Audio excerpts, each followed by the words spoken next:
നമുക്ക് അലീനയുടെയും മനുഷ്യങ്ങളുടെയും ഇന്നത്തെ നല്ലൊരു കഥ കേട്ടാലോ? അങ്ങനെ ഇന്നത്തെ കഥയില് രോഹിത് മദ്യപിച്ച് ലക്കിട്ട് ആടി ആടി മുറിയിലേക്ക് കയറി പോവാണ്. ആ കാഴ്ച കണ്ടു കഴിഞ്ഞപ്പോഴത്തേനും ബബിത കൃഷ്ണമോളോട് പറഞ്ഞു, ഇപ്പൊ സമാധാനമായി കാണും അവൾക്ക്. അവള് കാരണം ഈ പ്രശ്നങ്ങളെല്ലാം ഉണ്ടായെന്ന് പറഞ്ഞു. ആ സമയം കൃഷ്ണമോള് പറഞ്ഞു, അമ്മ കാരണം അതല്ലേ ഉദ്ദേശിച്ചെന്ന് ചോദിച്ചു. അമ്മയുടെ കാര്യമല്ല ഞാൻ പറഞ്ഞത്, ആ അലീന എന്ന് പറയുന്നവളുണ്ടല്ലോ അവള് കാരണം. അതിന് അലീന ചേച്ചിയാണോ രോഹിതണ്ണെ ബാറി കൊണ്ട് കുടിപ്പിച്ചു വിട്ടേന്ന് ചോദിച്ചു. പിന്നെ അവള് വന്നതിന് ശേഷമാ ഈ പ്രശ്നങ്ങളൊക്കെ ഉണ്ടായത്. ഓ, അപ്പൊ അലീന ചേച്ചി പാലായി വന്ന് ബാർ തുടങ്ങി. അങ്ങനെ രോഹിത്തേട്ടൻ പോയി കുടിച്ചില്ലേ? ഇപ്പോഴല്ലേ കാര്യങ്ങൾ മനസ്സിലാന്നേ. അതെ, നീ കൂടുതൽ പറയുമൊന്നും വേണ്ട. നിനക്ക് അവളെന്തോ കൈവേഷം തന്നിട്ടുണ്ട്. അതെ, കൈവേഷം തന്നിട്ടുണ്ട്. കുറച്ച് ബാക്കിയുണ്ട്, അത് ചേച്ചിക്കൂടെ തരട്ടേന്ന് ചോദിച്ചു.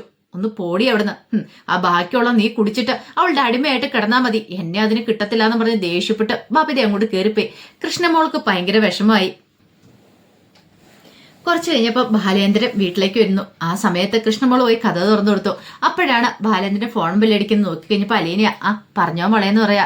അച്ഛൻ വീട്ടിലെത്തിയോ? ദേ ഇപ്പൊ വന്ന് കേറിയതേ ഉള്ളൂ. അല്ല, ആരാ കഥ തുറന്നു തന്നെ? കൃഷ്ണമോള്.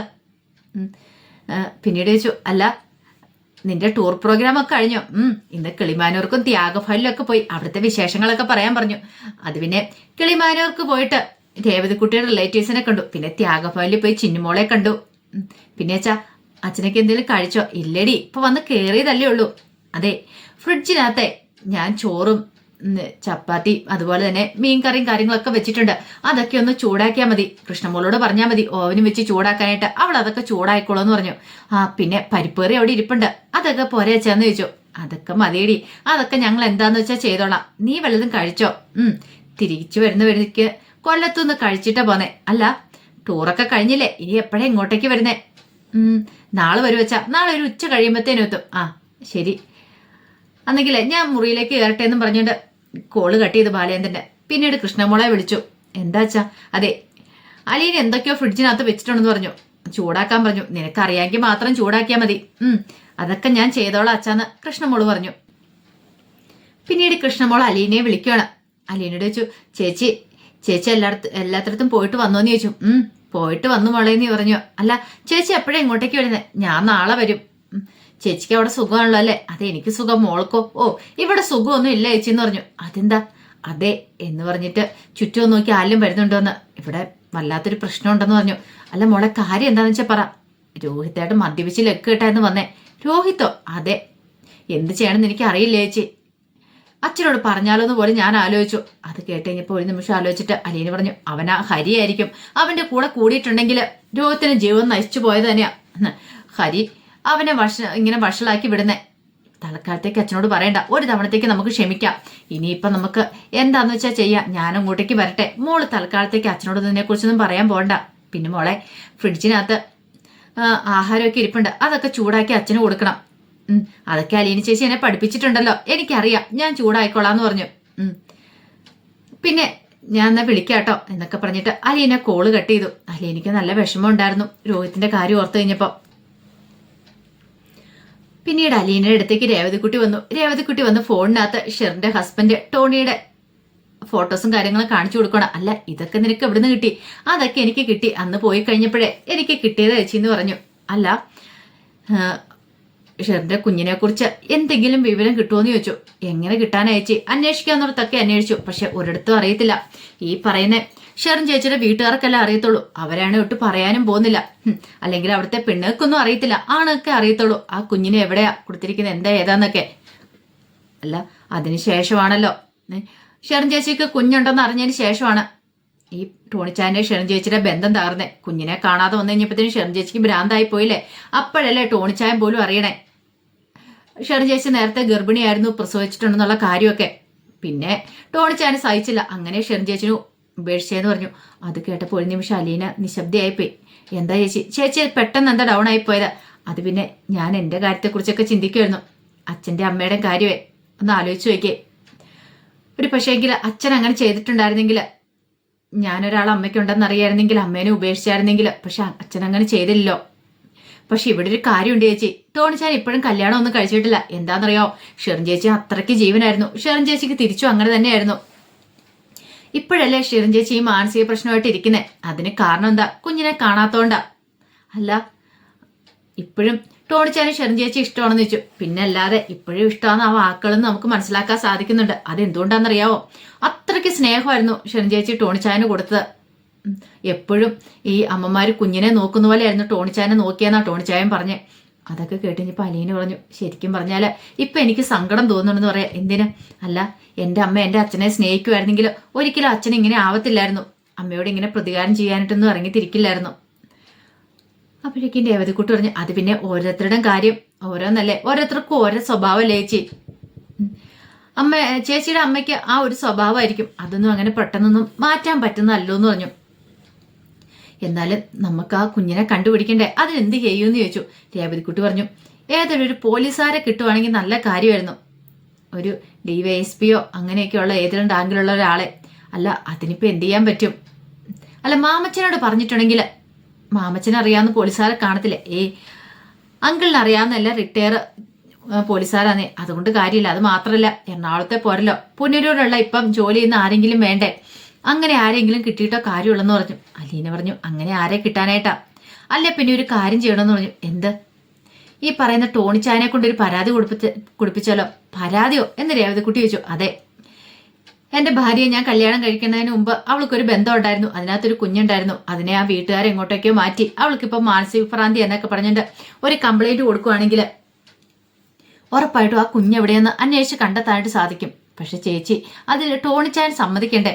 രേവതിക്കുട്ടി, നീ ആ വഴിക്കൊന്ന് നോക്ക്, ആലോചിച്ച് നോക്ക്. ചിലപ്പോൾ എന്തെങ്കിലും ഒരു വിവരം നമുക്ക് കിട്ടിയാലോ? അതൊരു നല്ല കാര്യമല്ലേന്ന് രേവതിക്കുട്ടിയോട് ചോദിച്ചു. രേവതിക്കുട്ടി പറഞ്ഞു, അത് ശരിയല്ലേ, അതും എനിക്ക് തോന്നുന്നുണ്ടെന്ന് പറഞ്ഞു. പിന്നീട് പിറ്റേ ദിവസമായി കഴിഞ്ഞപ്പോൾ കൃഷ്ണമോള് സ്കൂളിൽ പോകാനായിട്ട് ഒരുങ്ങി ഇറങ്ങി വരുവാണ്. അപ്പോഴേക്കും ബാലേന്ദ്രന് കടയിലേക്ക് പോകാനായിട്ട് വന്നു. കൃഷ്ണമോള് വന്നിട്ട് പറഞ്ഞു, അച്ഛാ, ഞാൻ സ്കൂളിലേക്ക് പോകാൻ ഇറങ്ങുവാന്ന് പറഞ്ഞു. അല്ല, നീ വല്ലതും കഴിച്ചോ? ഞാൻ കഴിച്ചു. ഞാനേ ബ്രെഡ് ഓംലേറ്റും കഴിച്ചു, അതുപോലെ തന്നെ ഏത്തപ്പഴം പുഴുങ്ങിയതൊക്കെ കഴിച്ചു. അച്ഛന് ഞാൻ ഒരു പുളിസയും കൂടെ കാസ്ട്രോളിനകത്ത് ഉണ്ടാക്കി വെച്ചിട്ടുണ്ടെന്ന് പറഞ്ഞു. ആഹാ, അലീന പോയതിന് ശേഷം ഇവിടെ എല്ലാം ഫാസ്റ്റ് ഫുഡ് ആണല്ലോ എന്ന് പറഞ്ഞു. പിന്നീട് ചല്ല, ബബിത എന്തിയെ? അവള് പോയോന്ന് ചോദിച്ചു.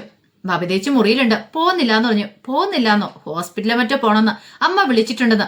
ആഹാ, അപ്പൊ കോളേജ് പഠിത്തം കളഞ്ഞിട്ടാണോ അവള് ഹോസ്പിറ്റലിലേക്ക് പോകുന്നതെന്ന് ചോദിച്ചു. ബബിതേച്ചിക്ക് എന്തോ യൂറിനറി ഇൻഫെക്ഷൻ ഉണ്ട്, ഡോക്ടറെ കാണിക്കണമെന്ന്. അപ്പൊ അമ്മയും കാണാം, ഡോക്ടറെ പോയി കൺസൾട്ട് ചെയ്യാം, അതുകൊണ്ടായിരുന്നു പോവാത്തെന്ന്.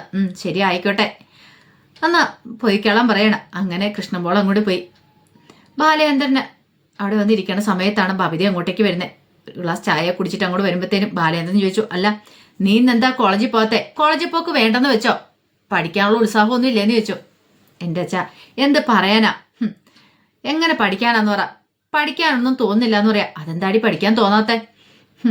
ഈ വീട്ടിലെ പ്രശ്നങ്ങള്, അമ്മയുടെ ആക്സിഡന്റ്, പിന്നെ അതിനുശേഷം അമ്മയുടെ ഹോസ്പിറ്റലിൽ വാസം, അമ്മയും അച്ഛനും തമ്മിലുള്ള പ്രശ്നങ്ങൾ എല്ലാം. അത് കൂടാതെ ആ അലീന എന്ന് പറയുന്ന പിശാചോണം തലയിലേക്ക് കയറിയിരിക്കുമല്ലേ. ഓഹോ, അങ്ങനെയാണല്ലേ? അങ്ങനെയാണെങ്കിൽ എത്രയും പെട്ടെന്ന് എടുത്തു കളയണമെന്ന് പറഞ്ഞു. അത് കേട്ടപ്പം ബബിത പറഞ്ഞു, അല്ല, എടുത്തു കളഞ്ഞാലും അച്ഛൻ വീണ്ടും വിളിച്ചോണ്ട് വരത്തില്ലേ? അതെ, നിന്റെ തലേന്ന് എടുത്തു കളയണമെന്നാ പറഞ്ഞേ. ആ പിശാചാന്നുള്ള രീതി, ചിന്തകളൊക്കെ മനസ്സിലായല്ലോ. അത് കേട്ടപ്പോൾ ബബിതയൊന്നും മിണ്ടിയില്ല. അപ്പോഴേക്കും ബാലേന്ദ്രൻ പറഞ്ഞു, അവനോ പഠിച്ചാൽ അവനോന് കൊള്ളാം, അല്ലാതെ മറ്റുള്ളവരെ കുറ്റം പറഞ്ഞുകൊണ്ടിരുന്നിട്ടുണ്ടെങ്കിൽ ഒരിടത്തും ഒന്നും എത്താൻ പോകുന്നില്ല. നിന്റെ അമ്മയുടെ സ്വഭാവമാണ് നീ അനുകരിക്കാൻ പോകുന്നെങ്കിൽ നിനക്ക് ഒരിക്കലും രക്ഷപ്പെടാൻ പറ്റില്ല മോളെ. നല്ല രീതിയിൽ മുന്നോട്ട് പോവാണെങ്കിൽ നിനക്ക് ജീവിക്കാം എന്നൊക്കെ ഒരു ഉപദേശം കൂടെ കൊടുത്തു. ഒടുവിലെ ബബിത അവിടെ നിന്ന് കൊണ്ട് എഴുന്നേറ്റ് പോയി കഴിഞ്ഞപ്പോൾ ബാലേന്ദ്രൻ ഇങ്ങനെ ആലോചിച്ചു. അതേ സമയത്ത് അലീന കുളിയെല്ലാം കഴിഞ്ഞ് വരുമ്പോഴത്തേനും രേവതിക്കുട്ടി അങ്ങോട്ട് വന്നു. രേവതിക്കുട്ടി വന്നിട്ട് ചോദിച്ചു, അല്ല, ഇതെന്താ അലീന ചേച്ചി പോകാൻ തുടങ്ങണം? അതെ, അലീന ചേച്ചി ഇപ്പൊ പോവണം, എത്ര നേരത്തെ? അതെന്താ, ഞാൻ പോട്ടെ, നീ ഇപ്പൊ നേരത്തെ ചെല്ലണ്ടേന്ന് ചോദിച്ചു. വേണ്ട. അല്ല, നീ ഇപ്പൊ തന്നെ കോളേജിൽ പോകത്തില്ലേ? ഞാൻ ഇന്ന് കോളേജിൽ പോകുന്നില്ല എന്ന് വെച്ചു. ഓഹോ, അതെന്താ? നമുക്ക് എന്തേലുമൊക്കെ കുറച്ച് സമയം മിണ്ടിയും പറഞ്ഞു ഇരിക്കാന്നേ. എന്ത് പറയാനായിട്ട്? കുറെ കാര്യങ്ങളുണ്ട്. എന്തോരെ, ഒരു കുന്നോളം കാണുമോ? ഉണ്ട്. അങ്ങനെയാണെ നീ ഇരിക്കുക, നമുക്കൊരു അരമണിക്കൂറും കൂടെ അത് പറഞ്ഞു തീർക്കാന്ന് പറഞ്ഞു. അങ്ങനെ അലീന ബെഡിലേക്ക് ഇരുന്നു. കൃഷ്ണമോള് വരുന്നു. അപ്പോഴാണ് അലീനയുടെ ഫോൺ ബെല്ലടിക്കുന്നത്. ഞാൻ എടുക്കാന്ന് പറഞ്ഞ കൃഷ്ണമോള് പോയി ഫോൺ എടുത്ത് നോക്കി. ഓ, മനിച്ചേട്ടൻ വിളിക്കണം എന്നും പറഞ്ഞങ്ങോട്ട് കൊടുത്തു. പിന്നീട് അലീന ചോദിച്ചു, മനിച്ചേട്ടനോ? അതെ, എന്താ മനിച്ചേട്ടനെ വിളിച്ചുകൂടെ? പിന്നീട് അലീന കോളെടുത്തിട്ട് ചോദിച്ചു, മനുവേട്ടാന്ന് പറഞ്ഞ് വിളിക്കുകയാണ്. നീ റെഡിയായെന്ന് ചോദിച്ചു. എങ്ങോട്ട് പോവാൻ? അല്ല, കടപ്പാട്ടൂർക്ക് തിരികെ പോണ്ടേ? അല്ല, അത് പിന്നെ, അതെ, നീ റെഡിയായോ ഇല്ലയോ? ഇല്ല, ഞാൻ റെഡിയായിട്ടില്ല. എന്നാ പെട്ടെന്ന് റെഡിയാവോ, പോന്ന് പറയണ. അത് കേട്ടപ്പം അലീന ചോദിച്ചു, അല്ല മോന്റെ ഉദ്ദേശം എന്താന്ന് ചോദിച്ചു. എന്ത്? നിന്നെ കടപ്പാട്ടൊരു വീട്ടിൽ കൊണ്ടുപോയി വിടണം, അല്ലെങ്കിൽ എന്നോട് അങ്കിള് ചോദിക്കും, നീ ഇവിടുന്ന് ഒരാളെ കൊണ്ടുപോയിട്ട് തിരിച്ചു കൊണ്ടുപോകേണ്ട ഉത്തരവാദിത്വം നിനക്കില്ലേന്ന്. ഓ, അച്ഛൻ അങ്ങനെ ചോദിച്ചോ? അങ്ങനെ ചോദിച്ചില്ല, ചോദിക്കും. ഓഹോ, എങ്കിലത് അറിഞ്ഞിട്ട് തന്നെ കാര്യം. അത് കേട്ട് കഴിഞ്ഞപ്പോ മണിശങ്കർ പറഞ്ഞു, എങ്കിൽ വേണ്ട, ഞാൻ അങ്കിളിനോട് വിളിച്ചു പറഞ്ഞോളാം. ഞാൻ അവിടെ കാറും കൊണ്ട് നിന്നെ കൂട്ടാൻ ചെന്നിട്ട് നീ എന്റെ കൂടെ വരാൻ കൂട്ടാക്കിയില്ലെന്ന്. എന്താ അത് മതിയോ? അയ്യോ വേണ്ടായേ, ഞാൻ വന്നോളാന്ന് പറഞ്ഞു. അന്ന് ഓക്കെ ഡണ്ണെന്നും പറഞ്ഞിട്ട് കോള് കട്ട് ചെയ്തു. അപ്പോഴേക്കും രേവതിക്കുട്ടി അലീനയോട് ചോദിച്ചു, അല്ലേ അലീന ചേച്ചി, മനുവേട്ടൻ എന്താ പറഞ്ഞേ? ഞാൻ റെഡിയായില്ലേന്ന്. റെഡിയായിട്ടിരുന്നോളെ, ഇപ്പൊ തന്നെ മനുവേട്ടൻ വരൂന്ന്. ആഹാ, അത് കൊള്ളാലോ. അങ്ങനെയാണെങ്കിൽ ചേച്ചി ഇപ്പൊ തന്നെ പോണെന്ന് പറയണം. അപ്പൊ നീയല്ലേ മുമ്പേ പറഞ്ഞേ എന്തൊക്കെയോ കുറെ കാര്യങ്ങൾ പറയാനുണ്ടെന്നൊക്കെ? എന്നിട്ട് ഇപ്പൊ നിനക്കൊന്നും പറയാനില്ലേ? അതെ, മനുവേട്ടൻ വിളിച്ചിട്ടുണ്ടെങ്കിൽ പിന്നെ ഒന്നും നോക്കാനില്ല, ചാടി പുറപ്പെട്ടോണെന്ന് പറഞ്ഞു. അത് കേട്ട് കഴിഞ്ഞപ്പോ അലീന ചോദിച്ചു, എന്ത്? അല്ല, എല്ലാം ഇട്ടെറിഞ്ഞിട്ട് പോയിക്കോണം. എന്താടി നീ ഏതെന്താ അങ്ങനെ ഉദ്ദേശിച്ചേ? എന്ത് ഉദ്ദേശിക്കാനായിട്ട്? നീ എന്തോ ഒരു കാര്യം ഉദ്ദേശിച്ചല്ലോ. ഒന്നല്ല 2 കാര്യം ഉദ്ദേശിച്ചെന്ന് പറഞ്ഞു. സത്യം പറ, നീ അത് ഏതർത്ഥത്തിലാ പറഞ്ഞെന്ന് ചോദിച്ചു. എല്ലാ അർത്ഥത്തിലും. ഇനി കൂടുതലൊന്നും പറയണ്ട, പോയി റെഡിയാവാൻ നോക്കാൻ പറഞ്ഞു. ഒന്നും അങ്ങോട്ട് മനസ്സിലായില്ല അലീനയ്ക്ക്. തനിക്കിട്ട് പണി തന്നാണോന്ന്. പിന്നെ രേവതിക്കുട്ടി പറഞ്ഞു, അതെ ചേച്ചി പോകാൻ റെഡിയായിക്കോ എന്നൊക്കെ പറഞ്ഞിട്ട് രേവതിക്കുട്ടി അങ്ങോട്ട് ഇറങ്ങിപ്പോയി. അപ്പോഴേക്കും അലീന ഇങ്ങനെ ആലോചിച്ചു. അപ്പോഴേക്കും രേവതിക്കുട്ടി തിരിച്ചു വന്നിട്ട് ചോദിച്ചു, അല്ലേ ചേച്ചി, ഞാനൊരു കാര്യം ചോദിച്ചോടെ ചേച്ചി സത്യം പറയുക. എന്താ? മനുവേട്ടന് ചേച്ചി ഭയങ്കര ഇഷ്ടമാ. അതുപോലെ ചേച്ചിക്ക് മനുവേട്ടനെ ഇഷ്ടമുണ്ടോന്ന് ചോദിച്ചു. അത് കേട്ടപ്പോ അലീനയുടെ മുഖമൊക്കെ ഒന്ന് മാറി. അപ്പോഴേക്കും അലീന പറഞ്ഞു, ഒന്ന് പോടി അവിടുന്ന്, അങ്ങനൊന്നും ഇല്ല, എങ്ങനൊന്നും ഇല്ലാന്ന് എനിക്കെല്ലാം മനസ്സിലാവുന്നൊക്കെ ഉണ്ട് കേട്ടോ എന്ന് പറഞ്ഞിട്ട് ഒന്ന് കളിയാക്കിയിട്ട് രേവതിക്കുട്ടി അങ്ങോട്ട് പോയി. അലീനയ്ക്ക് ഒരു നാണമൊക്കെ തോന്നി. അങ്ങനെ പിന്നീട് കാണിക്കുന്ന അലീനയും കൂട്ടിക്കൊണ്ട് മണിശങ്കർ നേരെ കൊല്ലപ്പള്ളി വീട്ടിലേക്ക് ചെല്ലുവാണ്. കമലയാണ് ഒന്ന് കഥ തുറക്കുന്നത്. കഥ തുറക്കുന്ന സമയത്ത് അലീനയും മണിശങ്കറും കൂടെ അങ്ങോട്ട് കയറി വരുന്നു. ആ കാഴ്ച കണ്ടപ്പോൾ കമലയ്ക്ക് സഹിച്ചില്ല. കമല ഒരു അന്താളിപ്പോട് കൂടി നോക്കുവാണ്. അപ്പൊ അതിന്റെ വിശേഷങ്ങളൊക്കെ ഒന്ന് കാണുന്നത്. ഇതിന്റെ ബാക്കി വിശേഷങ്ങളുമായിട്ട് വൈകുന്നേരത്തെ പ്രൊമോയും വരാട്ടോ. ഒരിക്കൽ കൂടി എല്ലാവർക്കും ശുഭദിനം നേർന്നുകൊണ്ട് നിർത്തുന്നു. നന്ദി.